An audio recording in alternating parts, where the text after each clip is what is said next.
रसिक मित्रांनो नमस्कार. मी कवी नामदेव जाधव माझ्या रेशीमझुला या काव्यसंग्रहातून सुनवास या कवितेचा भाग 2 आता सादर करत आहे. खेड्यातील सासूबाई शहरामध्ये जाते तेव्हा सुनबाई तिला कशा सूचना करते त्या या कवितेतून आपल्याला ऐकावयास मिळते. ऐका कविता सुनवास भाग 2. सासूबाई राहायचं तर नीट राहा बाई, गावातला गावंडपणा इथं चालायचा नाही. व्यायाम हवा बॉडीला म्हणून काम करा काही, पटापटा चालायला पोज पाहिजेच डोई. फ्रेंड येतील माझ्या तेव्हा बोलायची नको घाई, मोल करी नाही म्हटलं म्हणून चिडू नका लई. बंटी बबली नावं नातवांची म्हणू नका दादाताई, तुमच्या वेडेपणाची उगा शोभा होऊन जाई.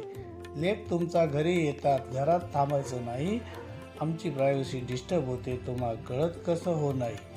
धन्यवाद. जर कविता आवडल्यास